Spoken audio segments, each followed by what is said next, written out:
아무튼 그 뷰티 쪽하고 좀 아시잖아요. 우리 그래가고요. 그렇지 제가 모시고 왔어요. 그 다음에 그 뵀나? 부페 한번 우리 짜장면 집에서 한번 봤잖아요. 그랬구나. 구체적이세요? 짜장면 집이 전인지인지 기억이 안 나. 우리 저기 온 거는 기억이 안 나요. 그럼 네. 시작해볼까요? 시간이 많이 늦었는데 이렇게 날씨가 안 좋은데 와주셔서 너무 감사드리고요. 시작 먼저 하도록 하겠습니다. 그럼 먼저 저희 소개부터 해드릴게요. 저는 최주영 변호사고요. 여기 에이켄 파트너스에서 지금 근무를 하고 있고 오늘 바쁘신데도 이렇게 다혜 변호사님이 오셔서 같이 세미나 진행해 주시기로 했습니다. 그럼 먼저 소개. 네, 저 안녕하세요. 강다혜 변호사라고 합니다. 저 변호사 중에서도 좀 특별한 직업을 맡고 있는데요. 소송 전문이에요. 그래서 이제 일이 틀어졌을 때 만나는 사람입니다. 그래서 사적으로 만납시다. 일적으로 만나는 게 아니라. 그리고 저는 이제 법정 변호사 이제 5년 딱 넘겼고요. 이제 6년 차로 들어가고 있고 이제 커머셜 리티게이션을 많이 하고 있어요. 상업 그리고 이제 오늘 이제 소개해드릴 거는 이제 거의 다 만져보긴 했고, 그 다음에 이제 형사법, 민사법 둘 다 하고 있고, 그 다음에 administrative 그러니까 이제 규정에 대한 이제 뭐라고 하지 그 regulation, financial services, security guard 이런 것들 주로 많이 하고 있고요. 그 다음에 이제 영어, 한국어 둘 다 강하고, 이제 이민자 2세라서 이제 호주 사회도 알고 있고, 그 다음에 한국 사회도 알고 있습니다. 네, 최종 변호사님 소개. 네, 감사합니다. 저 잠깐 잠깐 소개드리면은 저는 한국에서 태어나서 이제 미국에서 오래 살았고요. 그리고 여기 와가지고 이제 7년째 살고 있고요. 멜번에서는 저는 이제 변호사 된 지는 4년 정도 됐고요. 2년은 처음에 그 카운티 코트 법원에서 근무를 했고 지금 여기 에이켄 파트너스에서 프라이빗 프랙티스를 한 지는 한 2년 정도 됐습니다. 2년 약간 넘었네요. 저희 로펌을 잠깐 설명드리면은 작년에 저희가 100주년을 기념을 했거든요. 그래서 역사가 아주 긴 역사를 갖고 있고 저희는 대부분 멜버른에서만 하지만 그래도 저희 뉴사우스웨일이라든지 퀸즐랜드 여기서도 직원들이 있고 그쪽에서도 일을 조금씩 맡아서는 하고 있습니다. 하고 있고 저희 로펌은 직원 다 포함해가지고 변호사 다 포함해서 한 100명 정도 되고요. 대부분 모든 분야를 다 담당해서 하고 있지만 특별히 안 하는 게 있다면 약간 상해보험 이쪽하고 이제 형사 이쪽은 약간은 하고 있지만 전문적으로는 하고 있지는 않고요. 그리고 세법도 약간은 하고 있지만 그 세법 관련된 그 팀은 따로 이렇게 있지는 않습니다. 그래서 그 외에는 뭐 저희는 다 하고 있고 제 주 분야는 이제 커머셜 리티게이션 같이 소송 담당해서 하고 있습니다. 그러면은 다음 슬라이드 넘어갈까요? 약간 이걸 처음에 시작한 이유가 많은 한국 분들이 여기서 사업을 하시고 하시는데 약간 변호사들을 언제 써야 될지 모르고 언제 자문을 구해야 될지 모르고 뭐 이런 부분들이 많더라고요. 그래서 저한테도 세미나를 많이 요청을 하셨는데 오늘 많이 안 왔네요. 그분들 따로 나중에 연락을 제가 한번 드려야 될 것 같고 그래서 이유는 그거고 그래서 제가 다혜 변호사님하고도 같이 이렇게 말씀을 드려가지고 세미나를 하면 좋겠다. 그래서 앞으로 이걸로 끝나는 게 아니고 오늘은 좀 전반적으로 다루고요 내용을. 그리고 다음부터는 아예 한 토픽을 가지고 약간 집중적으로 할 생각이에요. 그래서 다음에는 뭐 예를 들어서 노동법에 관련돼서 좀 깊게 하고 싶고 그 다음에는 뭐 그 계약서에 대해서도 좀 설명을 드리고 싶고 그래서 저희가 아주 내년에는 더 자주 할 계획이고 오늘은 그냥 소소하게 좀 시작을 해볼까 합니다. 그래서 전반적으로 말씀드리면은 솔리스터랑 베리스터가 있는데 한국에는 이게 따로 있지가 않죠. 그래서 여기 커먼웰스가 주로 있는 시스템인데 차이점은 뭐냐? 같은 변호사긴 변호사예요. 잠깐 설명을 드리면은 저희가 다혜님처럼 그 변호사님처럼 베리스터를 쓸 때는 전반적으로 봤을 때는 좀 일이 복잡한 일들이 있거든요. 그냥 간단한 문제가 아니고 많은 그 좀 복잡한 복잡한 일일 경우에는 저희가 베리스터를 통해서 인게이지를 해서 같이 일을 진행할 때가 많습니다. 근데 그 외에도 다른 장점들이 있어요. 예를 들어서 그 주니어 베리스타들도 많거든요. 주니어 베리스타 같은 경우에는 제 비용보다도 많이 싸요. 제 비용 1시간에 440불인데 주니어 베리스타 분 같은 경우에는 경험도 많지만 380불 뭐 이렇게 나가면은 저희가 그분들을 안 쓸 이유가 없죠. 저희보다 더 싸니까. 그리고 고객들한테도 더 좋은 게 더 싸게 법률 서비스를 받을 수 있으니까 그것도 하나의 장점이고요.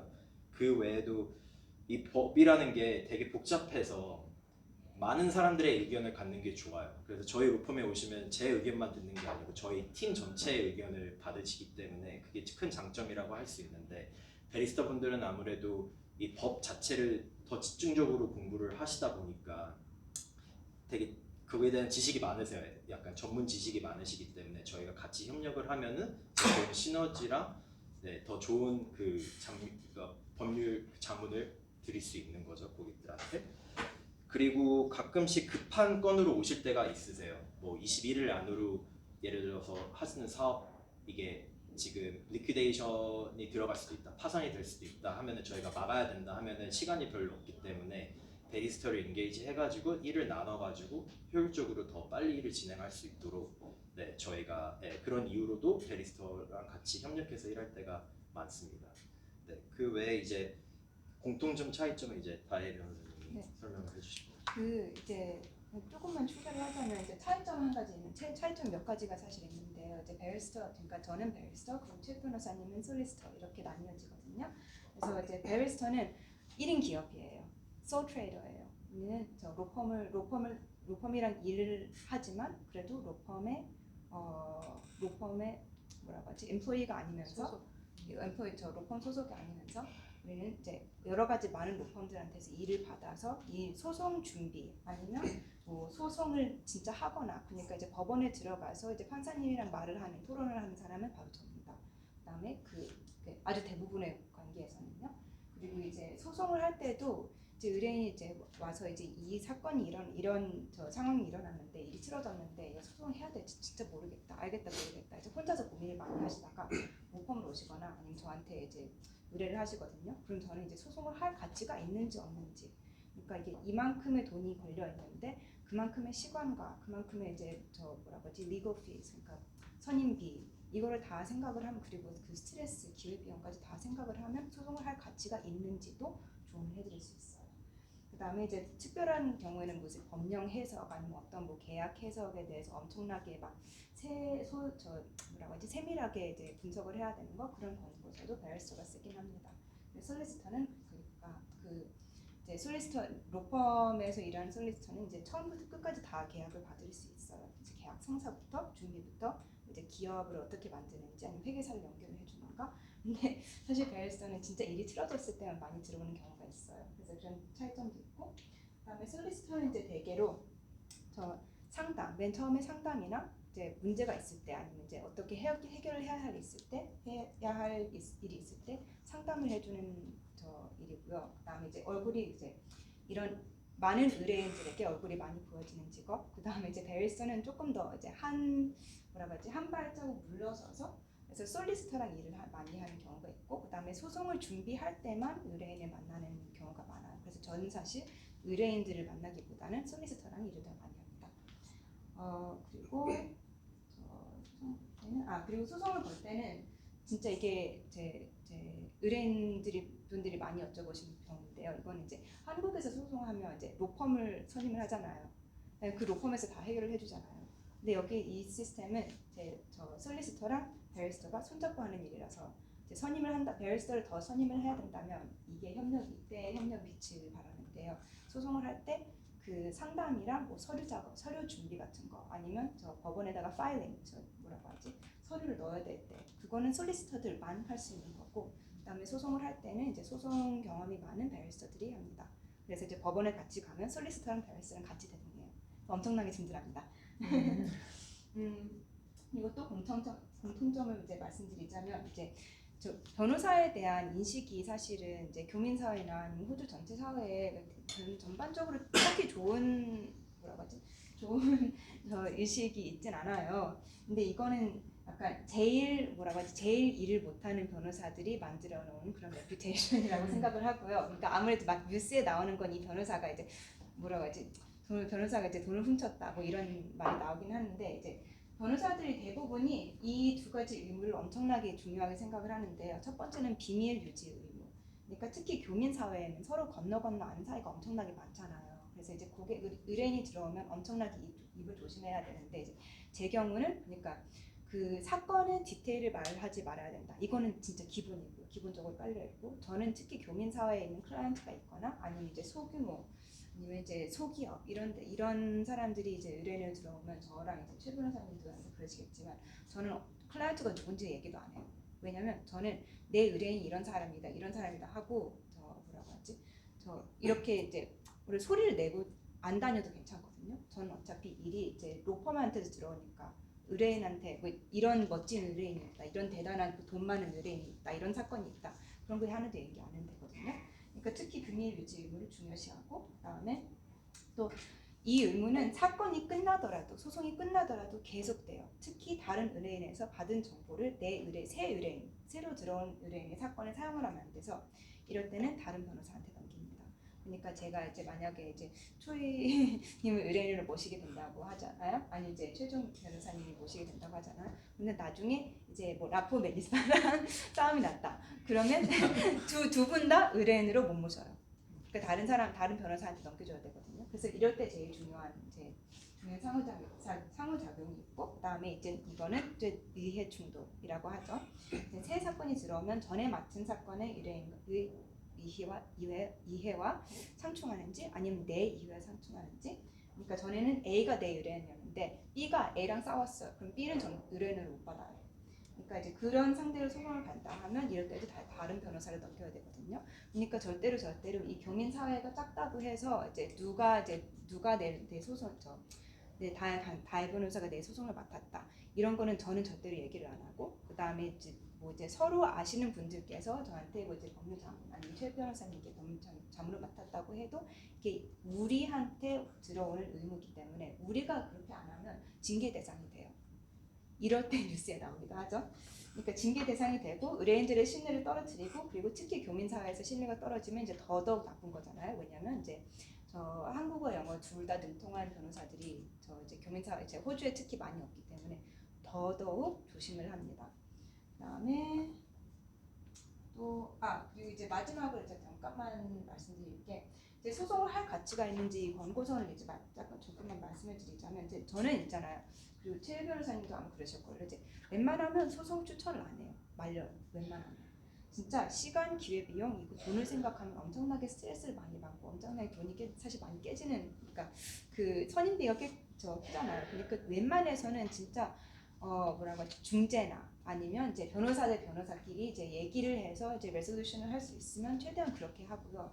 저는 진짜 소송을 안 하는 게 사실은 스트레스를 덜 받기 때문에 안 하는 걸 많이 추천드립니다. 그리고 이제 한눈에 봐서 딱 안 되는 거는 심지어 권고서도 안 쓰고 그만큼 선임비도 그만큼 덜 받아요. 왜냐면 그 시간 낭비예요. 사실 돈 낭비고 전 의뢰인 돈을 쓰는 걸 싫어합니다. 그러니까 혼자서 고민만 하지 마시고 이제 일단 연락을 이제 문제가 생길 때 일단 한번 연락을 주시는 거를 추천드립니다. 그리고 이제 누구한테 이제 최 변호사님한테 전화를 했는데 사실 제가 더 어울린다. 그러면 이제 최 변호사님이 저한테 넘겨주시고 저 반대로 이제 전화를 주셨는데 이건 사실 솔리시터 일이다. 난 잘 모르는 거다. 그러면 이제 맞는 솔리시터한테 넘겨드리고 그게 최 변호사님이 될 수 있으니까 이제 너무 큰 걱정하지 마시고 그냥 문제가 생기면 일단 변호사한테 전화를 주시는 걸 추천드리고요.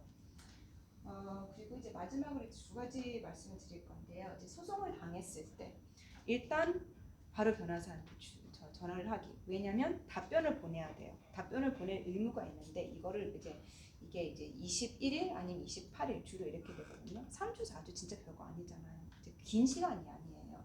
그리고 특히 답변을 해야 되는데 답변을 좀 잘 보내고 싶다. 준비를 잘 보내고 싶은 변호사들은 이제 2주 3주의 시간이 주어지면 좋은 게 우리가 또 숙제를 드릴 거거든요. 이거 답변을 준비하기 위해서 어떤 이제 증거물을 가지고 와라, 저 문서를 보여달라, 아니면 뭐 이제 카톡 문자 보는 거 이거를 좀 캡처를 해서 보내주라. 그럼 그거를 찾아오시는데 시간이 또 걸려요. 그리고 스트레스를 받느라 이제 며칠간 이제 보지도 않다가 다음에 또 왔을 때 이거 이제 그만큼 시간이 많이 걸리니까 일단 소송을 당하시면 답변을 제일 좋은 답변을 보내기 위해서 최대한 빨리 전화를 주시고요. 그리고 오래 둘수록 제대로 대응하기 어려워요, 사실은. 이거는 이제 첫 단추부터 잘 꿰는 게 소송에는 제일 바람직하거든요.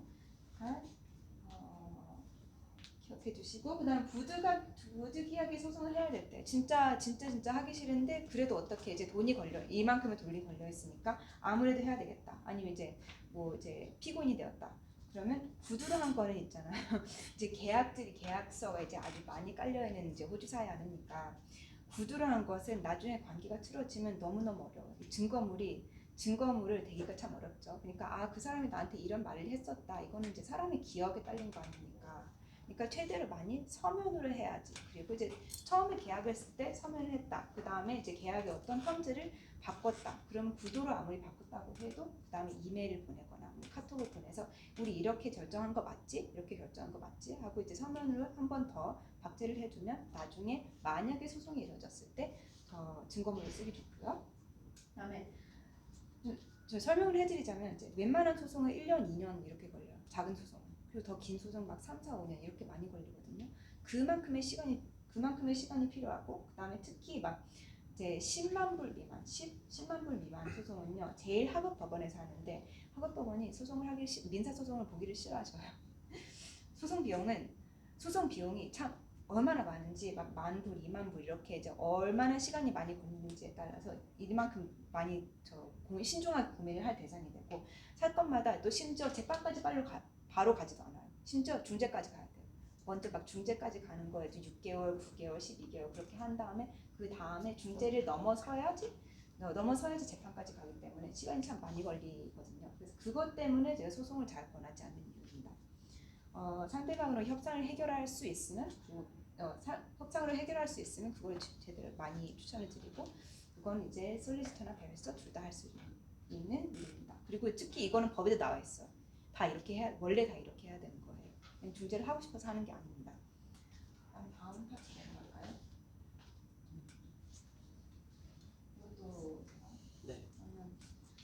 네. 이제 3번 슬라이드는 이제 제가 간단하게 진짜 간단하게 설명을 좀 해드리고요. 이제 뭐 복잡한 무슨 법령이고 이런 거 설명 안 들어가고요. 그냥 전체적으로 한번 보실 거고, 그다음에 다음 슬라이드는 최 변호사님이 조금 보신 사례를 설명을 해주실 거예요. 그래서 조금 왔다 갔다 이제 같은 내용들을 조금 다른 관점에서 보실 수 있는데요. breach of contract, 그러니까 계약과 그 위반할 때는 제발 항상 서면으로 보여주시는 걸 권합니다. 특히 이제 아무리 작은 텀이 작게 바뀌어도 그게 이제 바뀌는 부분에서 사이가 틀어지는 경우가 많잖아요. 그러니까 그 바뀌는 부분을 최대한 이메일로 아니면 이제 카톡으로 아니면 문자로 그렇게 이제 써주시는 게 좋고요. 그리고 구두로 계속 이제 같은 텀들을 계속 바꾸잖아요. 그럼 나중에 문제가 생겨도 이때 전화를 했었는데 근데 그때 이 내용이 나온 것 같다. 약간 그 증거를 할 때 진술서를 써야 되거든요. 그 이제 소송 당사자들이. 그리고 이제 그 진술서를 쓸 때 정확하지 못하잖아요. 그럼 그때부터 계속 중재를 할 때 이제 우리 포지션이 조금 더 이제 안 좋아지고 이제 돈을 조금 더 줘야 되고 또 조금 더 줘야 되고, 그만큼 증명하기 어려워 보이는 것들은 서면으로 남겨두시기를 조언을 드리고, 그다음에 처음에 특히 계약할 때도 그냥 인터넷에서 계약서 찾아서 쓰시는 건 그만 아니시겠죠. 이제 나중에 문제가 생겼을 때 대처법도 심지어 그 계약서에 들어있거든요. 그 대처법을 내가 컨트롤을 하고 싶다. 그러면 그 계약서를 이제 아무리 인터넷에서 따왔더라고 하도 이제 최대한 많이 변호사한테 가셔서 이제 만약에 일이 틀어지면 이런 걱정이 있는데 이거 혹시 조금 더 이제 보완해 주실 수 있나, 이렇게 여쭤보는 게 제일 나중에 소송을 면하기에 더 좋습니다. 참고로 이거는 다 이제 제 일을 갉아먹는 조언들이거든요. 소송을 최대한 면할 수 있게. 그러니까 사실 저한테는 이게 좋은 거 아니에요. 조언을 최대한 많이 드리지만 이제 이렇게 조언한 대로 안 하시면 저를 일자리에서 만나게 됩니다. 산책자리에서 만나자고요, 여러분. 그리고 이제 예를 들어서 이제 인보이스를 이제 이슈를 했는데 미지불이다. 그럼 아무 계약서나 쓰면 그걸 다시 이야기를 해야 돼요. 그러니까 이제 그 계약서에 인보이스를 몇 달 만에 얼마씩 아니면 이제 며칠 내에 내야 된다. 이런 거를 내가 생각을 해서 내가 이제 컨트롤을 하지 않으면 그 계약서대로 해야 되잖아요. 그럼 내가 원할 때 돈이 안 들어와요. 아니면 돈이 안 들어온 시간에 내가 하고 싶은 그러니까 어떤 뭐라고 하지 대처를 계약서대로만 해야 되거나 아니면 이제 따로 돈을 들이거나 아니면 변호사를 들이거나 아니면 시간을 들이거나 해서 그거를 이제 저 해결을 해야 되는데 계약서가 탈취하면 그만큼 더 이제 강경하게 나갈 수 있죠. 계약서가 있으니까 이 텀을 보고 나한테 지불을 해라. 안 하면 소송을 걸겠다. 아니면 뎨 컬렉트를 이제 저 부르겠다라고 하잖아요. 그게 제일 저 나중에 돈을 이제 소송을 면하기 위한 방법이고요. 그다음에 또 이제 분야에 따라서 이제 계약서에 따라서 아니면 이제 어떤 사업을 하시는지에 따라서 이제 고지 사항들이 있잖아요. 이제 의무적으로 법 아래에 이제 고지를 해야 되는 것들 아니면 그 이제 뭐 이제 리테일 리스를 한다. 그럼 이제 사업을 위해서 저 뭐라고 하지 사무실 렌트를 한다. 그러면 거기에서도 이제 특별하게 이제 고지를 해야 되는 게 법 아래에 있어. 이제 이런 것들 이제 뭐 이제 공과금 나가는 거를 꼭 고지를 해야 되고 법 아래. 그런 것들도 있으니까 이제 이런 이제 어떤 분야들에서는 이제 변호사를 선임하는 게 제일 최선의 방법이고요. 분야에 따라서 법이랑 규정이랑 다 다르긴 해요. 근데 몇 가지를 제외하고 웬만한 변호사는 사실 이제 다 할 수 있는 다 비슷비슷한 법이 이제 규정들이 깔려 있습니다. 이제 특별히 이제 말씀드릴 건 이제 예를 들어서 건축업 참 이제 요즘에 규정이 많이 바뀌는 시기예요 건축업이. 근데 저 질문을 받았었는데 혹시 안 계시는지 그 인보이스 미지불 그러니까 컨트랙터나 서컨트랙터 그러니까 하청업자인데 저 인보이스를 미지불 상태다. 근데 이게 건축업계예요. 근데 이거는 진짜 회사마다 다 다르거든요. 근데 빌딩 컨트랙트라고 이제 빌딩 컨트랙트 이 건축업계에 대한 계약이면 따로 사용한 법률이 있어요. 그러니까 그거를 볼 수 있는 사람은 특히 변호사. 이거는 이제 계약서의 지불 일정 그런 것도 넣을 수 있어요. 그러니까 다시 재차 말씀드리지만 내 계약서를 내가 컨트롤을 해야지. 그리고 내가 협상을 이제 처음에 계약서를 할 때 내가 협상을 할 수 있어야지. 나중에 일이 틀어졌을 때 내가 어떻게 대처를 하는지 알 수 있고 그건 이제 그만큼 강경하게 나갈 수 있다. 그리고 이제 예를 들어서 뭐 다음 단계로 넘어가기 전에 이 돈이 그래도 미지불이면 그 다음 단계를 시작도 안 하겠다. 그렇게 이만큼 계약서에서 협상을 할 수 있습니다. 그리고 이제 건축업자를 사용하는 측에서는 건축업자를 고용을 하는 측에서는 이제 계약 먼저 한 다음에 계약금을 지불하는 걸 언제나 추천드리거든요. 제가 어떤 이제 건축업자들은 좀 양아치들이에요. 제가 이제 그런 사람들을 형사소송에서 봤기 때문에 압니다. 이 이제 계약하기 전에 계약금을 걸어야 되는데 계속 이렇게 표시를 줘요. 이제 강압적으로 이제 계약금을 먼저 안 주면 계약서도 없다. 약간 이렇게 나오는데 일단 돈을 지불할 때는 언제나 계약 먼저. 아니면 이제 계약과 함께 지불을 하는 걸 추천드리고요. 이제 돈 지불은 꼭 양쪽에서 계약을 사인을 한 후에 내가 사인을 했다고 계약금 넣는 거 아닙니다. 상대방 양쪽 다 사인을 해야지 돈이 들어가는 겁니다. 그리고 참고로 이제 건축업계에서는 보험을 들었는지 보험 꼭 보셔야 돼요. Certificate of Insurance Certificate, Certificate of Currency 꼭 보셔야 되고 그다음에 그 보험에서 뭐가 커버되는지, 뭐가 제외되는지, 그리고 언제까지 커버되어 있는지, 이제 뭐 2025년 몇 월 며칠까지 이거 딱 보시고 건축 허가도 받아야 되고 개발 허가 받아야 되고 건축업자 등록되어 있는지 이런 것들이 다 나를 보호해 줍니다. 그러니까 이제 나중에 이제 돈을 엄청나게 많이 버셔서 이제 집을 지으실 때 이런 거 다 보셔야 돼요. 그래서 이런 거는 사실 이제 어떤 분들은 변호사 없이도 충분히 하실 수 있는데 특히 언어 장벽이 있을 때 조심을 하셔야 되는 게 이제 내가 잘못 읽어서 아니면 내가 잘못 이해해서 일어나는 아주 많은 일들을 예방하기 위해서 변호사를 선임을 하실 수도 있습니다. 그리고 이제 또 누가 이제 질문을 주셨는데 Does public liability insurance cover subcontractors working under me? 그러니까 내가 들은 보험이 내 밑에 하청업자들이 한 일까지 커버를 하는지 답변은 아닙니다. 쉽게 말해서 진짜 아니에요.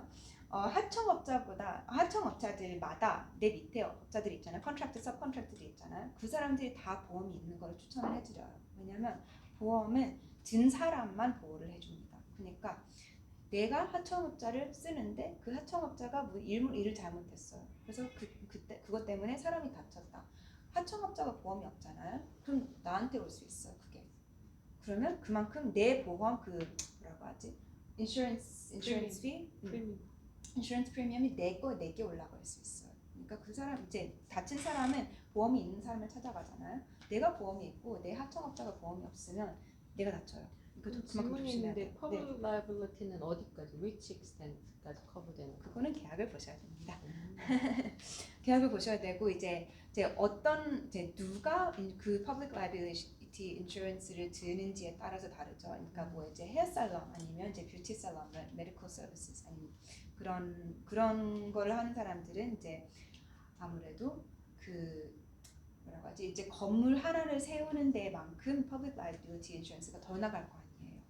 그러니까 사람이 얼마나 다칠 수 있냐에 따라서 아니면 내 사업이 아니면 내 사무실이 얼마나 큰지에 따라서 아니면 내가 하는 업무에 대해서 얼마나 위험한지 위험성을 보고 그건 다 보는 거니까 그거는 결국은 계약으로 넘어옵니다. 그러니까 또 이제 사업 운영 방식이 이제 다 다르시겠죠. 그러니까 하청업자를 쓰시는 분들 중에서도 이제 조금 이제 현금으로 거래를 하시는 분들도 계시는 거 충분히 알고 있습니다. 그런데 변호사 측에서는 일단은 우리 의뢰인들을 아니면 이제 미래의 의뢰인들을 보호하기 위해서 조언을 드리는 거고요. 그리고 사실은 의뢰인이 우리를 필요로 하진 않았으면 좋겠어요. 이제 저는 개인적으로.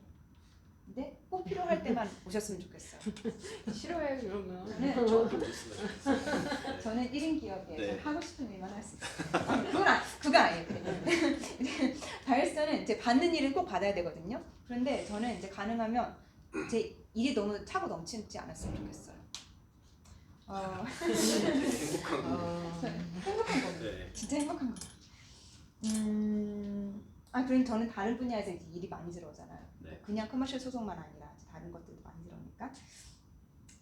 그러니까 이제 현금으로 하청업자를 해결하는 게 싸다고 좋아하시는 분들도 계셔요. 그런데 이제 하청업자랑 일을 하면 소송을 당했을 때 내가 힘들게 번 돈을 한꺼번에 다 갑자기 잃어버릴 수가 있잖아요. 그런 리스크를 감수를 하고 현금으로 거래를 하는 거를 이해를 하셨으면 좋겠습니다. 그러니까 우리 고객이 돈을 물어내지 않았으면 좋겠어요. 다른 사람이 돈을 물어냈으면 좋겠어요. 그리고 이제 또한 건설업에서는 보험을 없이 일하면 벌금을 물 수도 있거나 징계 대상이 될 수 있거나 아니면 이제 형사소송을 당할 수 있으니까 그만큼 더 이제 그리고 형사소송 같은 이런 징계를 당하면 이름이 막 웹사이트에 깔려요. 이 사람 이렇게 징계를 당하고 이만큼 벌금 물었다. 좀 쪽팔리잖아요. 그러니까 더욱더 그러니까 특히 이제 저 건축업계에서는 더욱더 강경하게 대처를 한다고 심지어 빅토리안 빌딩 오토리티가 더 크게 빅토리안 빌딩 앤 플러밍 커미션으로 바뀐다고 규모가 엄청나게 커진다고 지난달에 저 어나운스먼트가 나왔으니까 이제 특히 업계에 따라서 더 조심할 게 많아요. 저 이제 예로 건축업계를 한번 들었습니다. 이제 혹시 프랜차이즈 하시는 분이 있다고 봤는데 네 프랜차이즈를 위해서 지금 어떤 상태이신지 하셨나요? 벌써 시작을 하셨나요? 아니 그 준비를 해야 되는 오다가 한국본사에 떨어져서 네, 제가 한 번도 준비해 본 적이 없으니까 네. 그 준비를 할 필요가 있을 것 같아서 이제 네. 그러면 제 RSVP의 프랜차이즈라고 봤거든요. 그래서 아주 작게 준비를 해봤는데요. 이제 계약이 크고 복잡하고 이제 프랜차이즈 계약만 해도 크고 복잡해요. 그 다음에 그 밑에 깔려 있는 규정들 이제 프랜차이즈를 사는 사람이랑 파는 사람이랑 둘 다 해야 될 것이 엄청나게 많아요. 규정도 많고 그 다음에 그 규정을 뭐라고 하지? regulator. 그 이제 규정을 이제 뭐라고 하지? 그 정부에서 말을 하잖아요. 그럼 정부에서 그만큼 더 이제 expectation이 많아요. 프랜차이즈는 엄청나게 크고 복잡한 계약이라서 정부에서 이제 이렇게 하라 아니면 뭐 best practice가 이런 것도 있거든요. 최대한 많은 사람들이 프랜차이즈를 사용을 하는 최대한 많은 사람들이 이걸 사용을 해서 진짜 이윤을 볼 수 있게 그만큼 이제 법도 바뀌고 있어요. 사실 내년 바뀐대요. 그러니까 이제 그것도 심지어 그 프랜차이즈를 사는 사람, 프랜차이즈에게 권리를 더 많이 주는 그런 법률 개정이 있을 것이지만 아직 구체적인 법안이 없어요. 그래서 이거는 좀 두고 볼 상황이 맞는 것 같습니다. 이제 올해 시작하실 거를 내년에 시작하시는 것도 나쁘지 않아요. 약간 한 가지 더 말씀드리자면은 프랜차이즈 할 때는 저희는 처음부터 고객한테 벌써 말씀드리는 게 이거 쉽지 않은 겁니다라고 말씀드려요. 그리고 싸지 않습니다. 이거는 법률 조언이. 왜냐하면 되게 말씀해 주셨던 맞아요. 것들은 되게 컴플라이 할 것도 많고 따라야 될 법률 그것도 많기 때문에 어디 가셔가지고 어떤 변호사가 2,000불에 해드릴게요 다 이러면은 피하시는 게 좋아요. 그 변호사가 아마 한 번도 안 해봤거나 제대로 일을 못하거나 그럴 확률이 있기 때문에 최소한 저희 로펌에서도 프랜차이즈 그걸 할 때 한 5,000불 정도부터 시작을 해요. 그렇기 때문에 너무 싸도 한국 사람들 싼 거 좋아하잖아요. 너무 싸도 피하시는 게 좋다라는 걸 그냥 말씀드리고 싶어요. 저희한테 안 오신다고 해도 그거는 꼭 생각하시고 진행하시는 게 좋아요. 맞아요. 그러니까 그리고 특히 이제 그 등록 기간이 2개가 맞나요? 등록해야 되는 기간이 기관이요? 2개? 네, 기간이 2개인 걸로 알고 있는데. 꽤 많아요. 꽤 그러니까 많아요. 사업 그 뭐라고 하지 기업 맞아요. 기업을 레지스터해야 되는 것도 있고, 그다음에 그걸로 그 기업 이름 아래 프랜차이즈를 받아와야 되잖아요. 그러니까 그 프랜차이즈도 레지스터를 해야 돼요. 근데 이거는 이제 자세한 거는 나중에 이제 따로.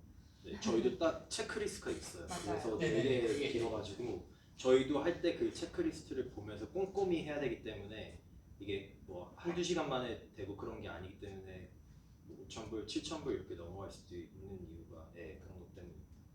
이거는 특히 이제 프랜차이즈가 이제 좋은 부분이 벌써 있는 벌써 있는 무슨 뭐 유통 뭐 이런 이제 프로덕트가 벌써 있다 뭐 이렇게 여러 가지로 이제 좋은 부분이 많은 만큼 그만큼 규정이 너무 많아서 그리고 이제 특히 계약은 서면으로 협상을 하라고 이제 말씀을 드렸잖아요. 협상을 많이 할 수 있는 부분이 없어요. 프랜차이즈 계약에서는. 왜냐면 그 프랜차이즈를 파는 사람이 이제 이렇게 이런 형태로 마케팅은 이렇게 그리고 프로덕트는 이렇게 사업 유통은 이렇게 한다. 그 아주 많은 계약서에 아주 많은 부분들이 협상을 할 수가 없기 때문에 그만큼 더 조심해야 될 게 설명을 최대한 많이 받는 게 좋아요. 내가 어떤 부분을 협상을 하고 협상 못하는 부분은 내가 최대한 많이 이해를 하는 게 좋고, 그다음에 그거는 특히 계약서이니까 그래도 변호사한테 가서 나 이거 이해 못했다. 나 이거 이해 못했다. 이거는 내가 이렇게 이해를 했는데 이거 맞냐. 그리고 특히 뭐 due diligence 그 이제 기업을 사기 전에 사업 비즈니스를 사기 전에도 이제 저 뒤에 이제 뭐라고 하지 investigation 뒤에 이제 뒷조사를 해야 되는 게 많잖아요. 프랜차이즈는 심지어 그게 엄청나게 많거든요. 왜냐면 이제 내가 내 브랜딩을 못 하잖아요. 만약에 프랜차이즈 그 오리지널에서 타격을 입었다. 아니 무슨 뭐 이제 뉴스에 났다. 아니면 뭐 이제 형사소송을 걸렸다. 아니 무슨 그런 것들이 타격을 입으면 그게 내 프랜차이즈, 내 세일즈에 내 마케팅에도 이제 타격을 입잖아요. 그런 거를 다 충분히 이해를 하고 들어가시는 걸 추천드립니다. 이제 운영을 하시다가 뜻밖의 일이 일어나면 최대한 빨리 대처 방법을 찾는 게 바람직하고 그게 소송을 면하는 법입니다. 시간을 끄는 게 바람직한 전략일 경우도 덜어 있어요. 그런데 소송을 할 때는 최대한 빨리 강경하게 나가는 게 주로 전략에 좋은 겁니다. 자, 이제 보험으로 넘어왔는데요. 이제 나머지 거는 조금 더 짧아요.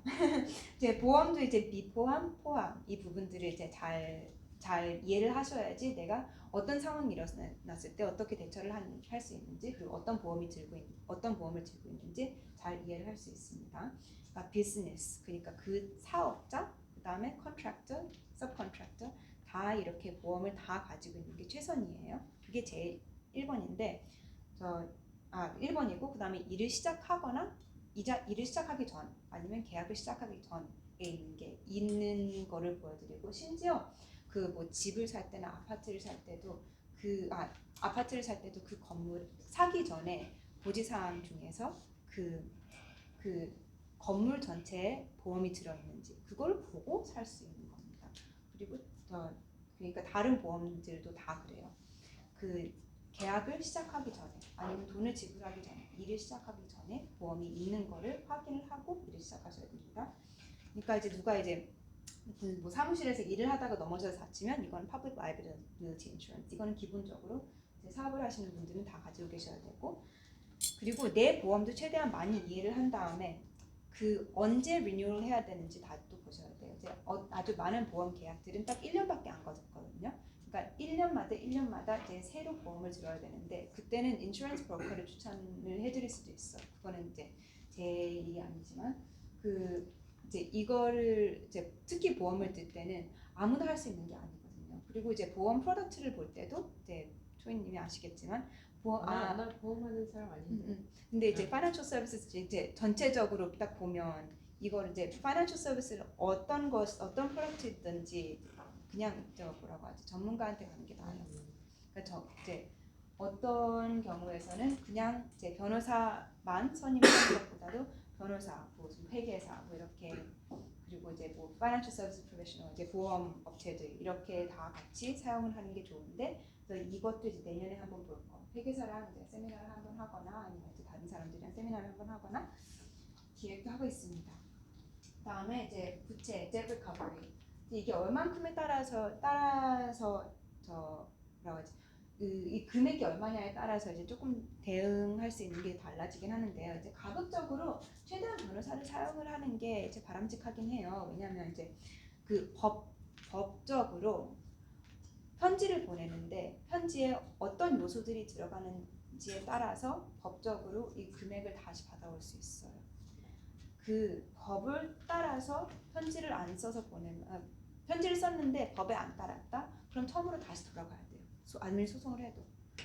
그러니까 이것들은 이제 글의 요점을 잘 못 잡거나 아니면 법에 맞게 안 보내지 않으면 상대방이 나중에 시간을 끌어요. 아, 너 이거 이제 이 법대로 안 했는데 이거 시간을 좀 더 줘라. 아니면 법원에서 이제 빠꾸 다녀요. 사실 법원에서 아 이거 제대로 안 했으니까 너 처음부터 다시 돌아가서 이걸 이제 다시 이제 편지를 다시 보낸 다음에 다시 소송을 해라. 뭐 이렇게 나올 수도 있거든요. 이제 어떤 법원들에서는. 그러니까 이제 시간 낭비를 돈 낭비를 할 수 있으시니까 이제 혼자서 할 수 있는 것들이 조금 있어요. 이런 분야에서는. 그래도 이제 금액에 따라서 이제 가급적으로 처음부터 변호사를 쓰는 게 제일 최선이에요.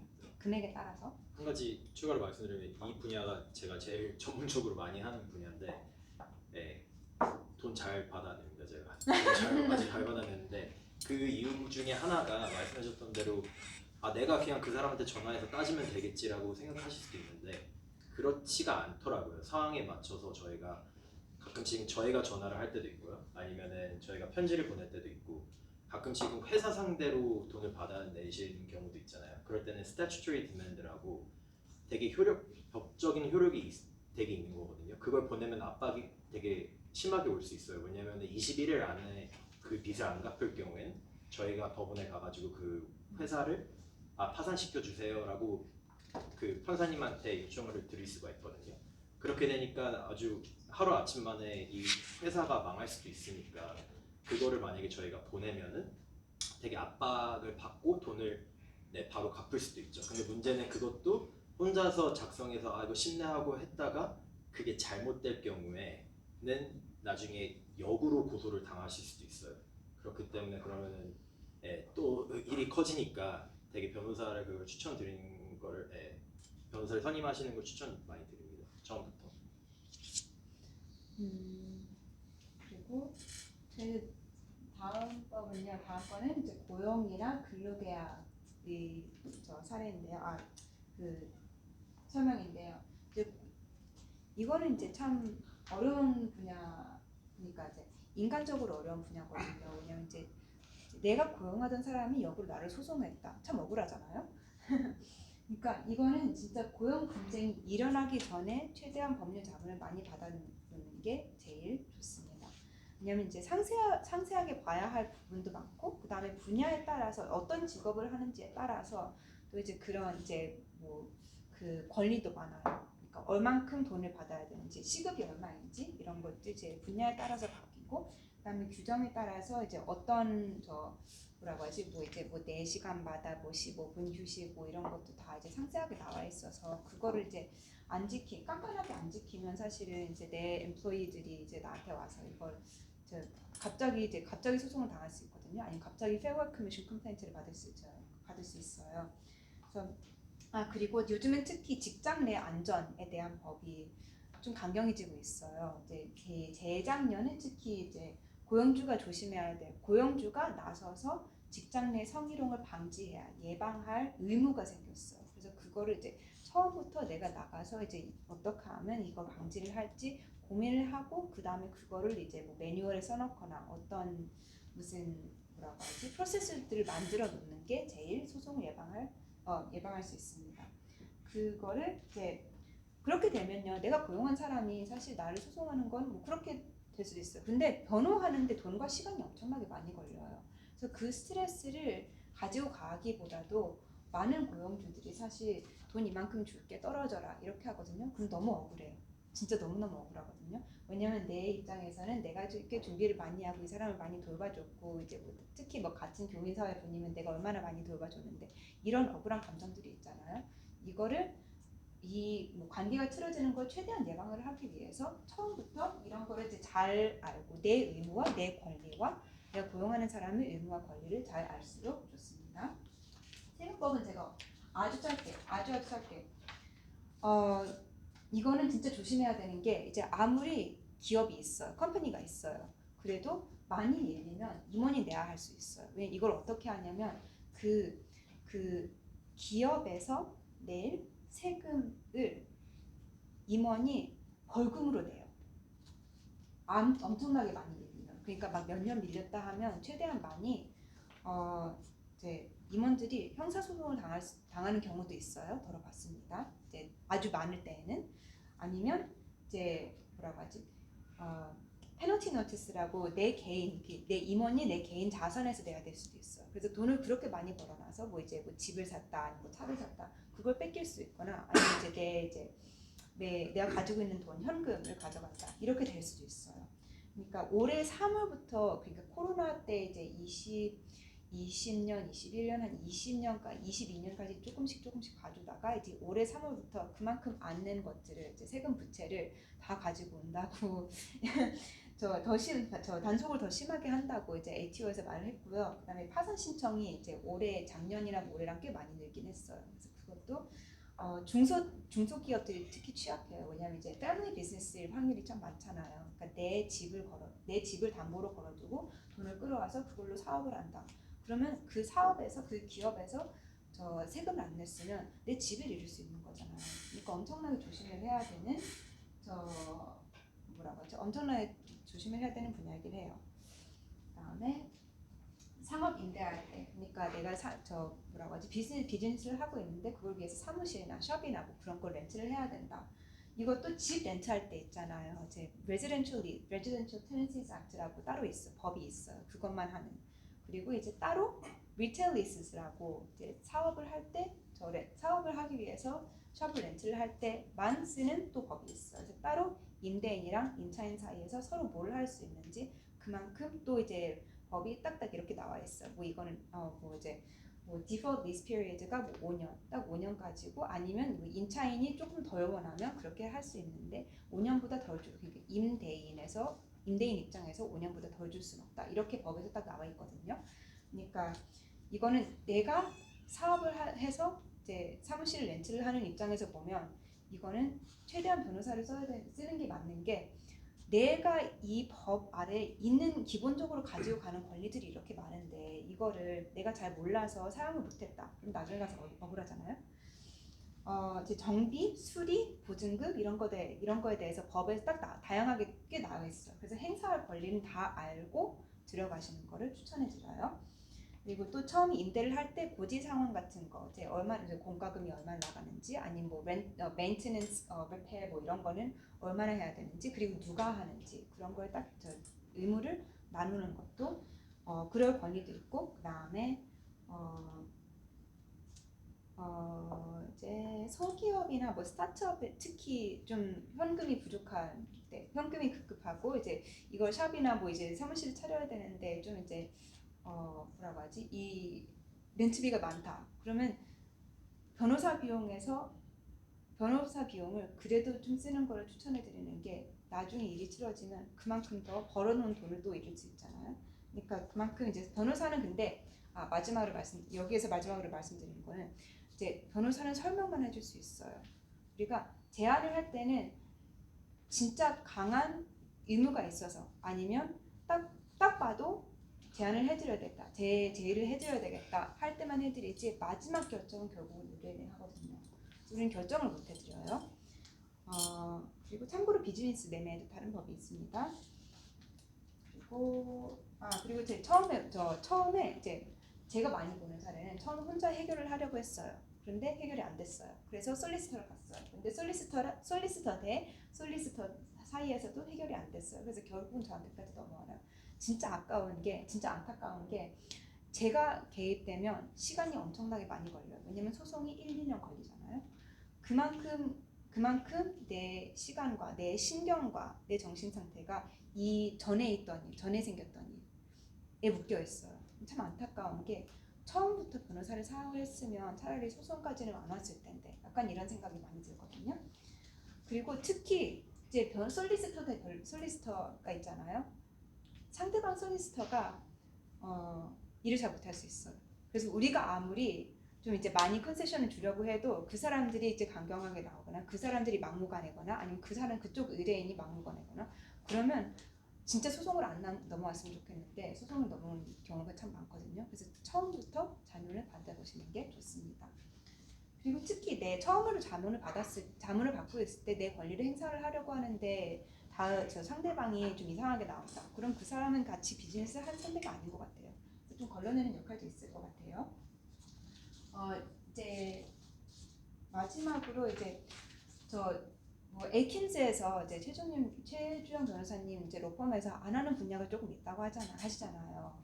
그래서 이제 그런 이제 세법 아니면 이제 조금 변호사들 중에서도 전문으로 하는 분야가 좀 있는데 어떤 분야는 한 2년 만에 그냥 이제 처음 이제 아주 많은 것들을 이해를 할 수 있는 반면 세법이나 파산, 웬만한 조금 더 큰 파산 아니면 트레이드마크 인텔렉츄얼 프로퍼티, 지적 재산권 이것들은 진짜 막 10년을 이것만 파고해야 조금 이해할 수 있는 법 분야가 있어요.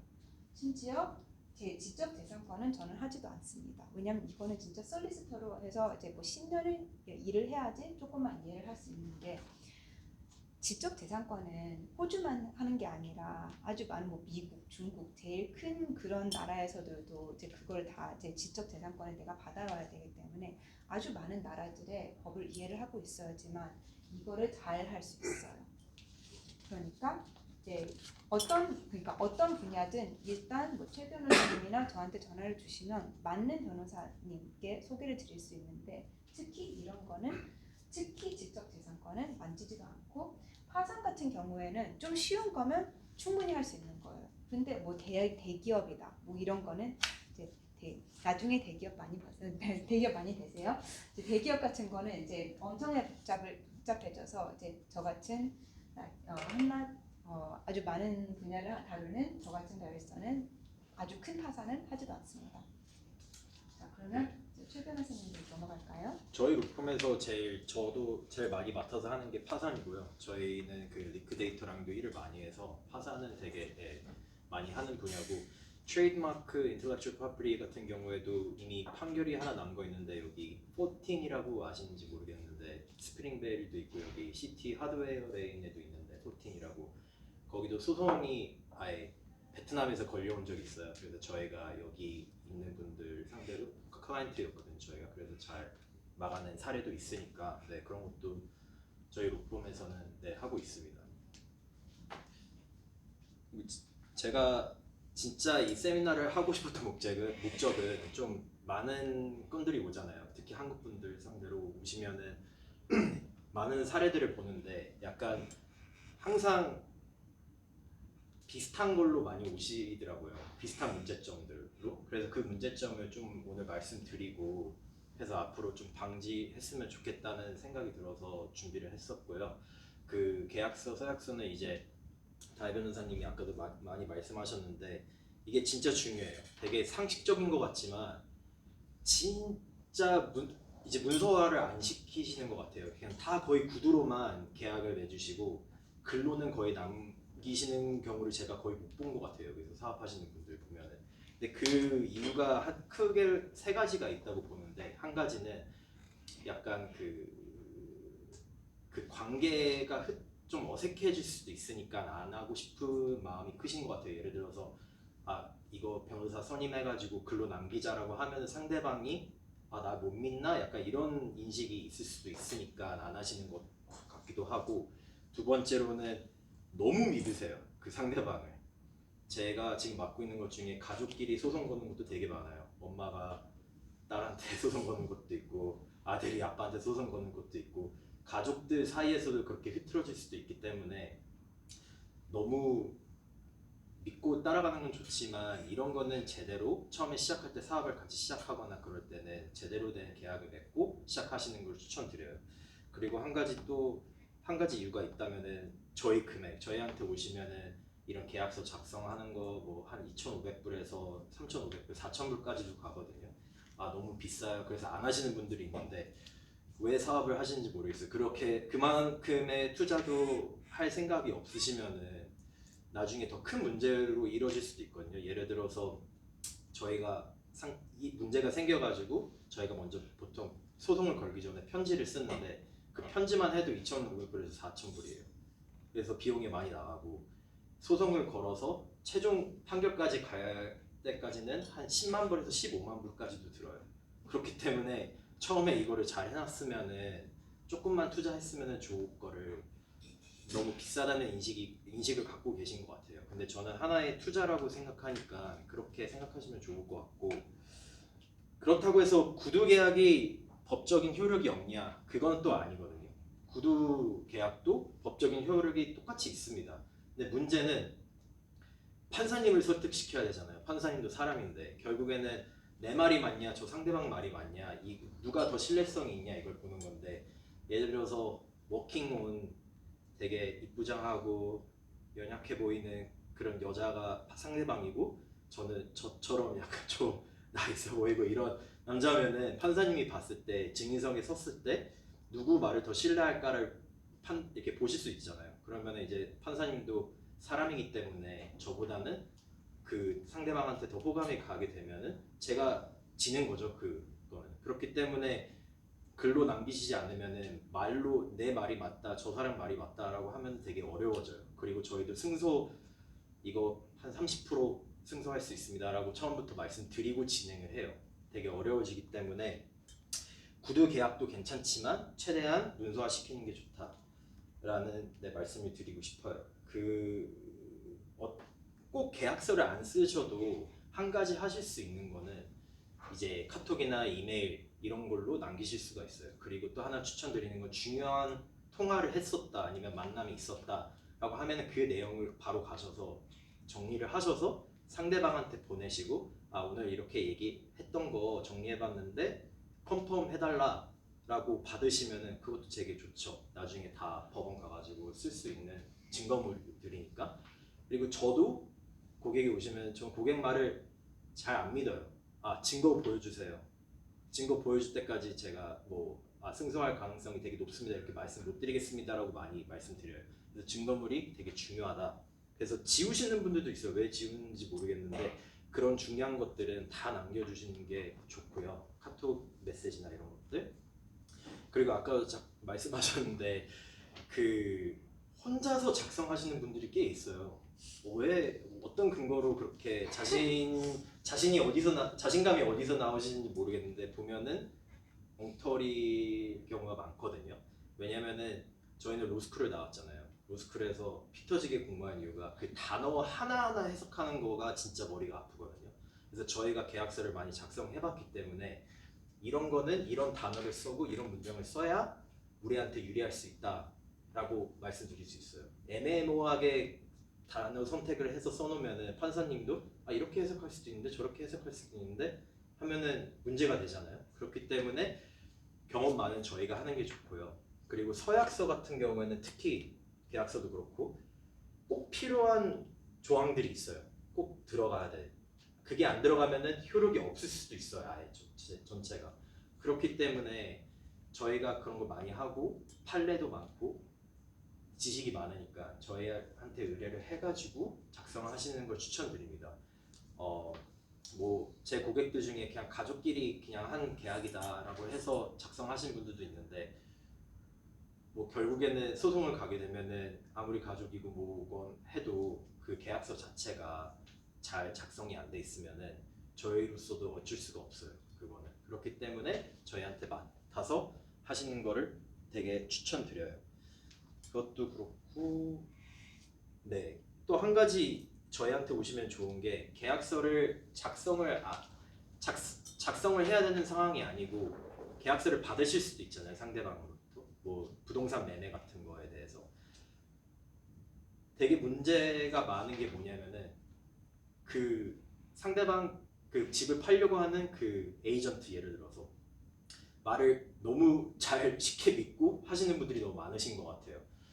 근데 문제가 뭐냐면 그 사람들을 아셔야 되는 게 다 집을 팔거나 이 건물을 팔아야 리스를 해야 커미션을 먹고 사시는 분들이잖아요. 제 주변에도 되게 좋으신 에이전트들 많으신데 대부분이 조금 도덕적이지 못하다는 생각이 많이 들어요. 제가 이 일을 많이 하면서 솔직히 말씀드리면은. 근데 그 이유는 그분들도 커미션을 먹어야 되니까. 근데 결국에는 그 사람들이 보호가 되는 이유가 뭐냐면은 다 이렇게 약속해놓고 계약서를 보내잖아요. 그럼 계약서를 보내면은 그 사람들이 얘기했던 거랑 완전 정반대가 많아요. 예를 들어서 off the plan 컨트랙트가 있는데 그 사람들이 내년 8개월 만에 완공된다 이런 사람들도 있어요. 에이전트가 이 빌더들 진짜 믿음직한 빌더들이다. 8개월 만에 다 할 수 있다. 퍼밋 다 받을 수 있고 진행 빨리 할 수 있다라고 얘기해놓고선 계약서에 뭐라고 써있냐면 36개월 안으로만 완공을 하면 된다 이런 얘기가 써있고 또 뭐가 써있냐면은 이 계약서 써있는 서면으로 돼 있는 계약서가 전부 다 그 외에 약속했던 것들이나 이런 거는 효력이 없다라는 조항이 포함이 돼 있어요. 그 말은 8개월 만에 완공이 안 되면은 그 사람은 아무 책임이 없는 거죠. 에이전트는. 그래서 그런 것도 저희가 픽업을 해가지고 36개월을 솔직히 8개월 말이 안 되잖아요. 오프트 플랜 제가 그거 하면서 빌더만 두세 번 바뀐 경우도 많이 봤고 5, 6년 걸리는 경우도 많이 봤기 때문에 그런 경우에 저희가 36개월에서 18개월로 내고를 한 적도 있고요. 리스 컨트랙트 같은 경우는 처음에 시작하실 때 그 프리렌트 기간이 있잖아요. 그게 처음에는 뭐 한 달 정도였는데 저희가 한 3개월, 4개월 이런 이유로 3, 4개월 줘라 라고 해서 받아낸 적도 있어요. 그래서 변호사 비용 뭐 2,000불에서 4,000불 쓰셔가지고 오히려 렌트비 많이 아끼신 경우도 있죠. 그래서 네, 제 여러모로 변호사를 처음부터 선임을 하시는 게 이런 계약서 리뷰하거나 한 거에 되게 여러모로 장점들이 있다라는 거를 말씀드리고 싶어요. 그리고 특히 디펙트 라이빌리티 이런 거는 문제가 많이 돼요. 막 처음에는 랜드로드가 맨날 다 괜찮아 알아서 해줄게 너 하고 싶은 대로 해 라고 했지만 계약서에는 그렇게 안 써있는 경우가 많거든요. 문제가 되면은 법원에서는 할 수 없이 써있는 그 계약서만 보기 때문에 말로 한 것도 구두 계약도 계약이지만 문서화가 안 돼 있으면은 그거는 법적인 효력이 많이 떨어지죠. 그런 이유 때문에 저희한테 오시는 걸 추천드리고요. 그리고 이 노동법 여기서도 계약서가 중요해요. 우리 워킹 많이 오는데 자주 바뀌는데 그때마다 계약서 하기 너무 힘들다. 근데 워킹 여기 출신들도 있으실 것 같고 저 주변에도 좋은 워킹 그 친구들 많이 있지만 많은 워킹분들이 여기 오셔서 악용을 하시는 분들이 많은 것 같아요. 노동 권리를. 왜냐면 한국에 비해서 노동법이 훨씬 그 인플로이들한테 유리하기 때문에 고용주보다는 유리하기 때문에 그거를 악용하시는 분들이 많아요. 근데 그거를 지키기 위해서는 계약서를 잘 유리하게 작성하시는 게 좋아요. 아무리 그 사람이 6개월밖에 일 안 하고 1년밖에 일을 안 한다고 해도 왜냐면 그 사람은 잃을 게 없으니까 워킹을 오신 분들은 페어워크 갈게 하면은 페어워크 가면 기본으로 합의금 뭐 10,000불에서 20,000불까지도 보거든요. 저는 그럴 바에는 처음에 계약서를 잘 작성해 놓으면은 계약서를 다시 재활용할 수 있으세요. 그러면은 처음에만 잘 해놓으시면은 그 다음 인플로이한테 그 디테일만 조금 바꿔가지고 하면 저희가 더 훨씬 저렴하게 서비스를 제공할 수 있으니까 모든 면에서 네 되게 유리하죠. 그리고 해고해야 될 때가 있잖아요. 이게 진짜 어려워요. 거의 하늘의 별 따기랑 같은 것 같아요. 아무 탈 없이 해고시키는 거. 근데 그것도 그 계약서에 잘 이렇게 스텝을 잘 밟아 놓으시면은 명시를 해 놓으시면은 더 수월하실 수도 있고 나중에 페어워크 간다고 해도 고소를 당하신다고 해도 저희가 얘기할 수 있는 게 많죠. 그렇기 때문에 합의금 뭐 2,000불만 주겠다. 그걸로 끝내자. 이렇게 더 이상 못 주겠다. 그러면 끝까지 가자. 이렇게 나오면은 그 사람들도 알죠. 계약서에 적혀 있으니까. 뭐 그쪽 변호사도 얘기를 하겠죠. 아 이거는 가도 승소할 가능성이 별로 없다. 근데 페어워크 한 점 안 좋은 거를 말씀드린 고용주분은 죄송한 말씀이지만 승소를 해도 그 변호사 비용은 각자 부담하셔야 돼요. 그 법원은 각자 부담하기로 돼 있어요. 그래서 아무리 그 잃을 거 없는 그 워킹 하시는 분은 변호사 고용 안 하고 혼자서 이렇게 할 수 있잖아요.